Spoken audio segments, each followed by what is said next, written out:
Green Koan, case 30. Confucius called the Emperor Yao the wisest of men because he passed over his own family and selected the hermit Hsu-Yu as his successor.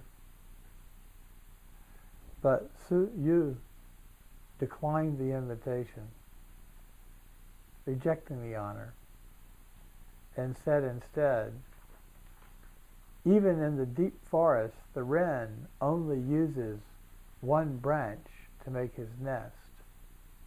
A tapir wanders beside the river, but only drinks one bellyful of water. The Emperor Yao lived about 2300 BC, and this is a good koan about excess. Basically, the questions are, the statements are rhetorical. Hsu-Yu says, a wren in the middle of the forest can't use more than one branch for its nest. He can't build his nest on 8 branches or 10 branches, and he doesn't need more than one nest. He doesn't need a nest here in this tree and a nest there and a nest somewhere else. One wren needs one nest on one branch. And the tapir also that wanders beside the river can only drink one bellyful of water. In the same way, our lungs are structured in such a way that we can only take in one breathful of air at a time. More than one is not good for us or even possible. We can only take one breath at a time. We're given what we need every step of the way. None of these things are excessive.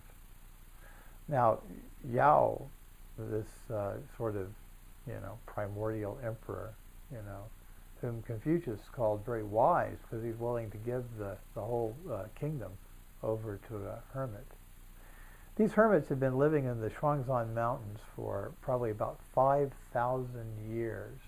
They started living there about 5,000 years ago. Or they may have been living there earlier than that, but we know that they went into the mountains to escape, society, starting about then. In the beginning, they were shamans and wise men and women that people would go and consult, about their affairs.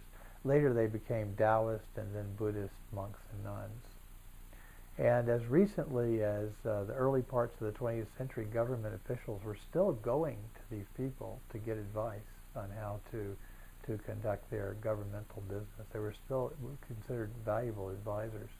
And in ancient times, their advice was considered so, and their wisdom was considered such that they were sometimes even asked to fill important government posts. Hermits don't always live like that. My first teacher was a Chan Buddhist monk and landscape painter named De Chun. Tasung was the way he would have pronounced his name, but I guess he figured that the college students who hung around with him couldn't say that, so he wrote it De Chun, D-E-H-C-H-U-N. And he moved to Monteagle, Tennessee sometime in the 1960s. Apparently he had cancer when he arrived, and the thought was that he must have moved there to sort of live out what remained of his life in meditation and contemplation. He bought a piece of land sight unseen when he was living in Chinatown because it was the cheapest piece of arable land in America, which was right outside of Monteagle, Tennessee. And he moved there with his suitcase, a big chest, a trunk, and got off the Greyhound bus from New York in the middle of the night and called up the real estate agent that had sold him the property and said, "Tasung, I am here. I've arrived." And they said, there's no house on it, there's no nothing. He says, "I'll be all right." So he moved out there, built a little shack, and lived out there for some time. And then decided he didn't like that life so much, and so he decided to move into town. So he moved into Monteagle on this little, what I call a chain dog road. Chain dog road means a road where there are a lot of dogs on chains out in the front yards rushing at you and jumping at you, He moved right into the middle of them. Probably the only Chinese person within 50 miles, and a Buddhist monk, no less, with a shaven head and everything. So the first thing he does is he moves in, and one of his neighbors came by to intimidate him a day or two after he moved in. And he was smaller than Dechun was, and slight, thin. And so this big tough came along and said, "You see that dead oak tree there? One night the wind's going to come up and it's going to plow that tree right through your roof and kill you in your bed where you lie." It was the first thing anyone said to Dechun in Monteagle. And it was an old dead oak tree, and it wasn't particularly good shape, it wasn't rotten, but so he says, "Oh, thank you so much, thank you." So he goes and he buys a hatchet, a dull, used hatchet at the Goodwill store. It's like the Salvation Army, where he bought everything he owned, right? And he goes out there every morning and he chops this tree. And the tree, I saw the stump. The tree was about, this big around. It would have taken 2 or 3 men to reach all around it. So Dechun goes out and he chops with his hatchet every morning, 6 a.m. sun comes up. And he chops for about 30 minutes, like a meditation, right? And after a while, the people, they decided, well, he's eccentric, he's harmless, they got somehow the chopping sort of won them over. So after a while, they came by and they said, "Look, I got a chainsaw." Local guys said, "I got a chainsaw. We take care of this. A couple of us. And an hour or two's work." He said, "No, I'll do it my way." So he chops at this tree for over a year. Okay. And finally, it's getting close to when it's going to fall, and rumor spreads throughout all Monteagle that the Chinaman's tree is about to come down. So on the final morning, everybody in the town is standing on the street at sunrise to watch him fell this tree. So finally, he does the last little things, and everybody's clapping. The tree falls, shakes every house on the street, right? And so then they said, "Well, what are you going to do now?" And he says, "Make firewood." And he chopped up every last bit of the tree. We sawed it and split it and chipped it off and burned it in his little wood stove, which was about the size of this briefcase, tiny little thing, for years. By the time I met him, he'd used all the wood and was actually, getting his firewood elsewhere. He had used it all 10 years later when I met him. It took him about 10 years to use up all the wood. And this was how they became used to him and how he taught them meditation. Because every morning they would wake up.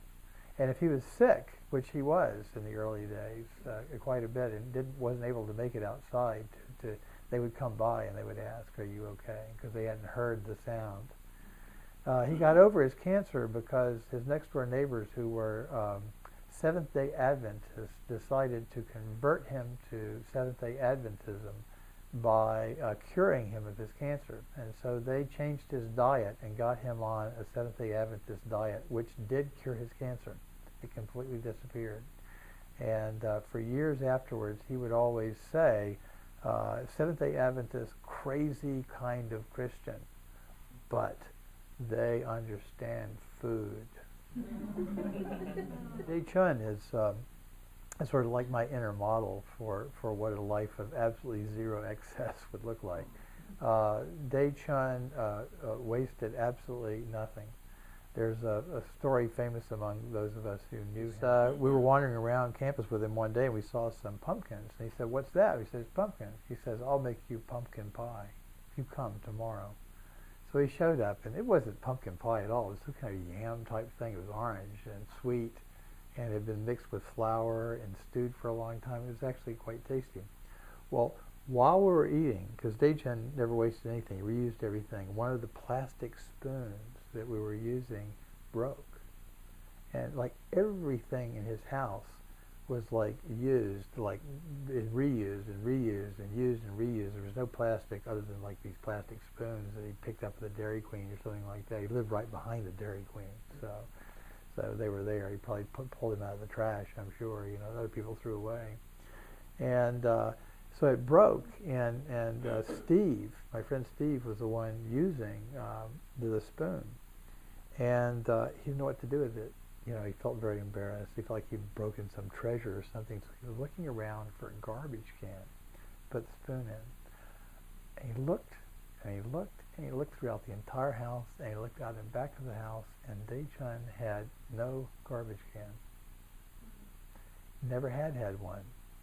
Didn't bring anything into the house that could possibly require being thrown away. Always took his own stuff to the Whole Foods stores, containers. I never thought about it before that time, and we talked about it for some time afterwards. Could he really not have a trash can? And then we thought there were certain things that came into his house, newspapers. He used the newspapers to get the stove started, you know. And there were medicines, some medicines that he took that came in the plastic bottles. He used them to store seeds in, right? And we tried to figure out if there was anything, and we couldn't find a single thing in our mind, trying to remember, that came into his house that would have required him to throw it away, or which he did throw away. So there was no trash can. So the man generated no trash. Lived on the minimum charge of electricity every month. And happiest person I ever met in my entire life. Without a doubt. Absolute happiest person I've ever met. Saw his entire village machine gunned into a ditch when he was a boy by the Japanese army. Lived to survive that. Wandered across China, starving to death as a boy, as an orphan, because there was tremendous starvation. Told me a story once about his a very rich merchant who was traveling with him, an old man who had gold coins sewn into the lining of his coat. And they weighed him down, but he couldn't part with them, and he thought they might come in handy. Dei-chun found a large potato at some point, and he shaved off a few slices of it, thin slices of it a day, and chewed them very slowly, and that was how he kept himself alive. And at one point the old man offered him all of his gold for the potato, and Dei-chun, you know, being a boy, you know, he knew he wasn't yet sort of corrupted by the, you know, the thought of that much gold and that much money, and he said no, you know, and rightfully so, and the old man died. I never asked him what became of the gold, but I'm sure he just left it with the man. You know, they were traveling together, so he just left him where he fell. Might have buried him, but he was a little boy, so he probably couldn't have even buried him. And so this is a person who'd seen hardship, you know, above and beyond what most of us would have experienced in a lifetime, and yet was, you know, really remarkably happy person. But there was absolutely no excess in his life. He accepted what you know, what nature gave him, and had a very direct, profound connection, direct relationship to it. I might also add, just as a final little odd thing, that he had invested in the stock market and had quite a lot of money which he never spent, and which I think went to his temple when he died. He lived on $50 a month. You know, he spent $600 a year. I asked him one time, how much money did you spend? And he said, because he had paid for the house, such as it was, you know, a little shack, basically a two-room shack. So he'd paid for the house, lived on $50 a month. Part of that was electricity, and then whatever, you know, meager food supplies, you know, he needed or whatever.